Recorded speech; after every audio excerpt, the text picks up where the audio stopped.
Michael Jordan in career, his whole career played 78 games a year. And that's not even counting the playoffs when you're playing, in the preseason. So you're talking about 115 games a year. That dude probably played in about 112 of those 115 games. End the debate, please. Here we go. 3 parts. One player has won the scoring title, regular season MVP, was first team defensive player, led the playoffs in scoring, and won the MVP in the finals. All 5 things. It's only happened 4 times in the NBA. You know who the 4 players who do it were? Jordan.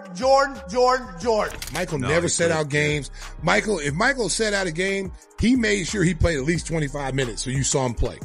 Whether it be preseason, he didn't miss any regular season games. But during preseason where most stars sit out, he played. The nerve is wild. The straight-up confidence LeBron has to act like 22 years of on and off greatness can stack up against 13 years of pure, non-stop dominance is crazy. And now one of Michael Jordan's own championship teammates just cracked the whole GOAT talk wide open with the truth drop so sharp, it left LeBron supporters looking stunned and confused. I'm not even stepping in here with some biased angle. This came from someone who lived that era up close. The basketball world just got checked by a man who didn't just watch greatness. He survived it, he worked with it, he won with it.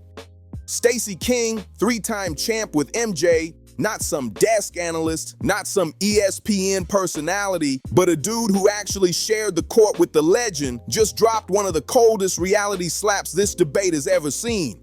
And what he said got LeBron followers shaking because the numbers don't lie, and that legacy doesn't stutter for nobody. The receipts are too real. Here's what Stacey King laid out that sent everyone into chaos. What you are doing in 20 years, MJ did in 13 years. Let that hit while LeBron fans scramble, trying to spin 2 decades of chasing a shadow that never slowed down. So I'm not coming from a biased position where I'm just like, oh, that was my era, so I'm being biased. No, my eyes don't lie. I know what I've seen. And as great as LeBron is, and he's fantastic, but he ain't fucking with MJ. Just based off the eye test and the skill level and some of the stats and the heart, nah, yo, no. I saw MJ play from his prime to his retirement. I saw Kobe play from his prime to his retirement.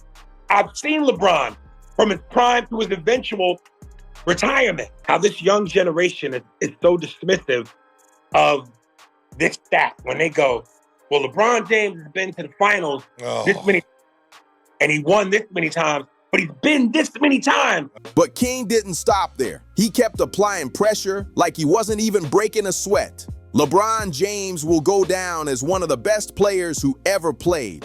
But let's stop the GOAT debate, King said with the confidence of someone who truly knows what real greatness looks like up close. And then came the real knockout swing. King pointed straight at the one stat LeBron supporters never want to bring up. The one thing they dodge like it's a fastball coming at their head. After 22 seasons, LeBron still hasn't touched Michael's 6 rings, 6 in just 13 years, while LeBron spent over 2 decades collecting 4. And when you bring up Michael and efficiency, the whole room gets quiet real quick. Let's talk about that efficiency for real, because this part hits so hard, it leaves Team LeBron looking lost. Jordan didn't just win more, he did it in less than half the time. In 13 legendary years, Michael Jordan stacked 6 championships, grabbed 6 finals MVPs, picked up 5 regular season MVPs, made 14 All-Star appearances counting his Washington comeback, and dropped over 32,000 points. And don't forget, he stepped away for 2 full years to play baseball. Jordan or LeBron, who's the GOAT? I low-key think Mike's so competitive, bro. Mike could come out of retirement right now to play Bron and do it. Do you know what Michael Jordan had to deal with, bro?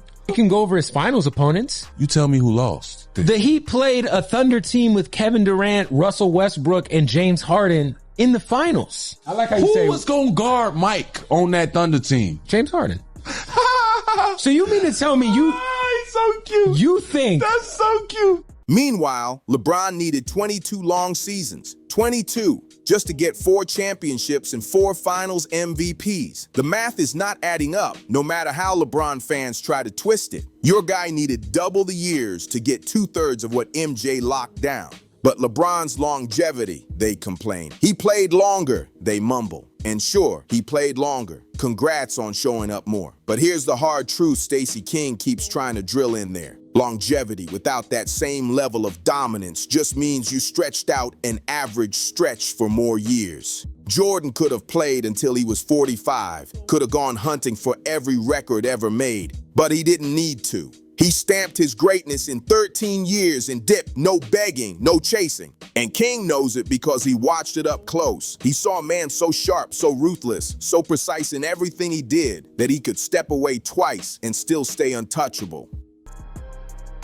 Winning has a price, and leadership has a price. So I pulled people along when they didn't want to be pulled. I challenge people when they don't want to be challenged. And I earned that right because my teammates came after me. They didn't endure all the things that I endured. Jordan retired at the top, not because he washed out, but because he already proved everything there was to prove. And now we get to the part LeBron fans absolutely hate, the finals talk. Jordan, 6-0. Perfect, clean, untouchable. LeBron, 4-6. 4 wins, 6 losses. Jordan never folded when the moment got real. 6 trips, 6 wins, 6 finals MVPs. Not a single Game 7 in the finals. Not a single collapse on the brightest stage. No, I'm taking my talents drama. Meanwhile, LeBron has dropped more finals than he's won. 10 appearances, 6 L's. That's not GOAT energy. That's slipping when the pressure hits. Jordan never let his rivals walk away smiling on the biggest night, not once. But championships are just numbers, right? Wrong. Stacey King, get something stat-obsessed fans always miss. Cultural impact. Jordan didn't just hoop, he moved the whole world with him. In only 13 years, Jordan became a global icon who flipped the Chicago Bulls into the most recognized sports brand on the planet. He turned NBA games into must-watch events and built a sneaker legacy so strong that his shoes still crush every active player's signature line combined. I was with Michael Jordan, not last summer, summer before last. We ran into each other in Europe, and he says, Irvin, I don't know why these guys, because if you look at his record, he almost played every game like 5 or 6 times throughout his career. He didn't miss one game. He played in every game. We wanted to play in every game. Pat Riley or our trainer, Gary Beatty, had to make sure that they said, no. B, don't put on your uniform.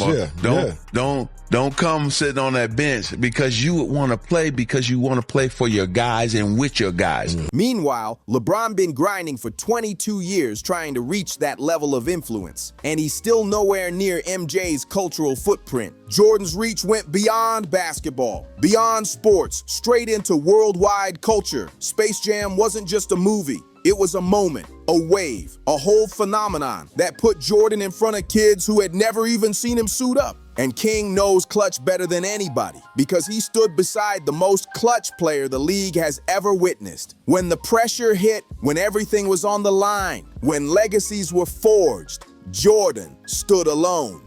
The shot over Craig Elo, the flu game, the shrug against Portland, that last dagger against Utah.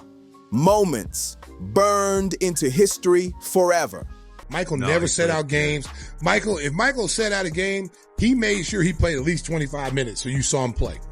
Whether it be preseason, he didn't miss any regular season games. But during preseason where most stars sit out, he played. I mean, we played in Lincoln, Nebraska. We played in Sioux Falls. We played in some small venues to get the people who may not be able to get to a big city to see us. We go into those places and play. And most star players, I'm not playing in Lincoln, Nebraska. I'm sitting out. Michael would play first and third quarter, 24 minutes to let people see, because he recognized, and Kobe's the same way, that this might be the only time that they're able to afford to see me play. And I want to make sure I put on a show. These guys nowadays, they don't look at it that way. The fans pay these enormous, these crazy salaries. The fans, you owe the fans everything you got. LeBron, well, let's just say Dallas 2011 is still in the archives. Let's just say that when the heat was at its peak, when the moment demanded greatness, LeBron folded up quick. King never once saw Jordan collapse like that. Not in any era, not in any situation.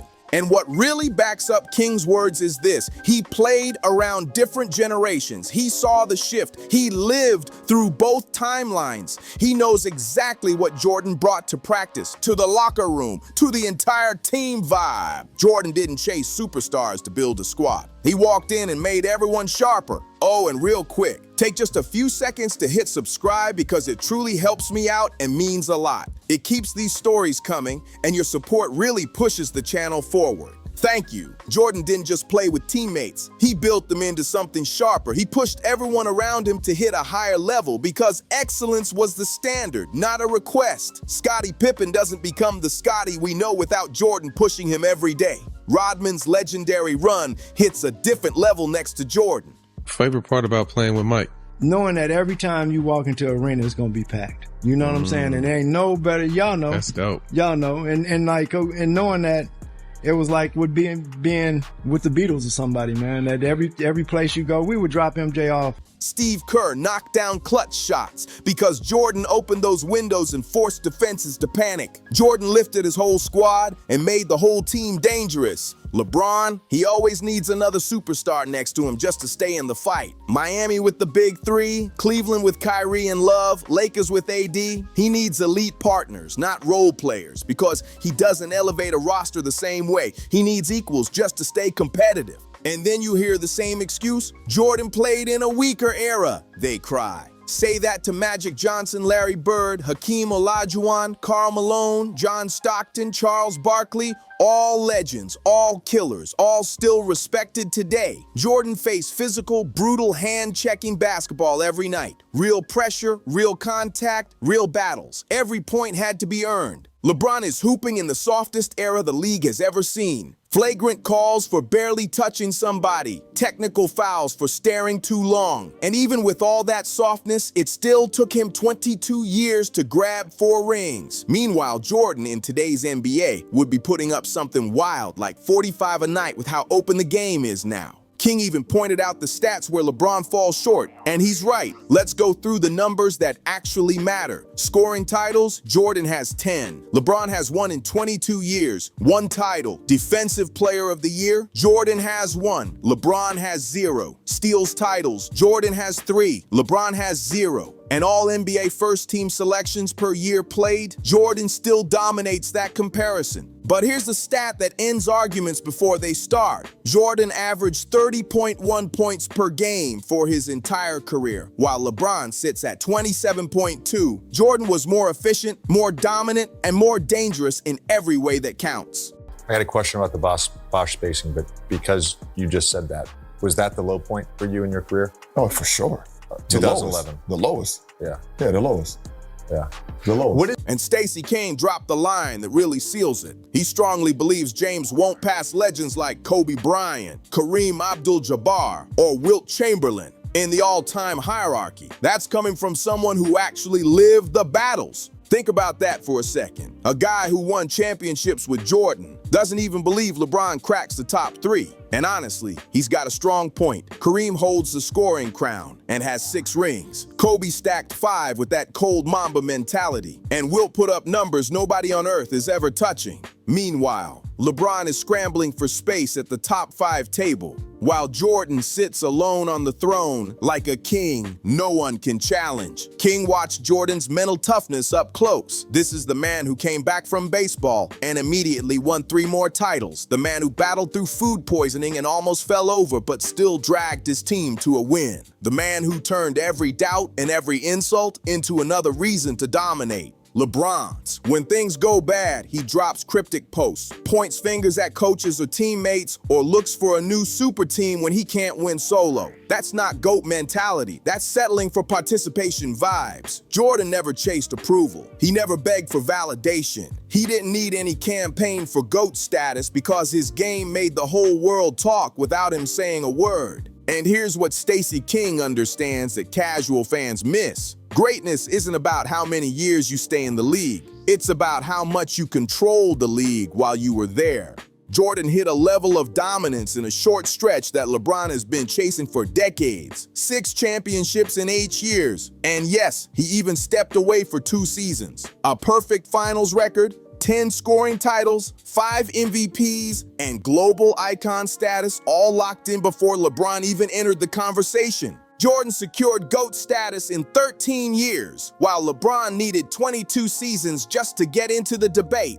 King's message couldn't be clearer. Stop arguing the GOAT talk already. People hate comparisons, and especially over different eras, but from where you were standing and playing, was Michael the best or the greatest ever? For sure. I mean, you look at the MVPs that he was able to achieve, but I think it was all brought from us being successful as a team. Obviously, someone is going to bring those accolades home, but yeah, he was the greatest player, definitely in basketball. It ended back in 1998 when Jordan hit that final shot and walked away untouched, undefeated, and undisputed. The numbers don't lie, and neither do the legends who lived it. The championships don't lie, the finals record doesn't lie, and the voices of the guys who actually played in both eras definitely don't lie either. So when Stacey King says that everything LeBron needed 22 years to accomplish, Jordan locked down in just 13. That's not some hot take, that's straight up math. LeBron fans can complain about longevity all day, but being around longer without the same level of dominance just means you stretched out your average years. Jordan could have stayed in the league until 2010 and cooked every record you can think of, but he didn't have to. He proved everything he needed and dipped out clean. Every argument made for LeBron cracks under the weight of MJ's efficiency. More rings in less time, flawless finals record, deeper accolades, heavier cultural impact, colder clutch moments, stronger leadership, tougher era, sharper mindset, and a killer instinct nobody else has matched. And Stacey King lived through it up close. He saw it, breathed it, won with it, and now he's spelling out a truth LeBron supporters just don't want to accept. This whole debate died back in 1998, the moment MJ hit that last shot and walked away with nothing left to chase. The GOAT talk isn't even a real argument anymore. It's just desperation from fans trying to rewrite history. But history gets written by the ones who dominated. And Jordan dominated quicker, cleaner, harder, and with more style than anyone who ever touched the court. Michael Jeffrey Jordan, 6 rings, 13 years, no debate needed. And hey, if you're rocking with the truth and want more stories like this, hit like, subscribe, and share the video. It only takes a moment, but it seriously helps me out and keeps the channel growing. I appreciate every bit of support.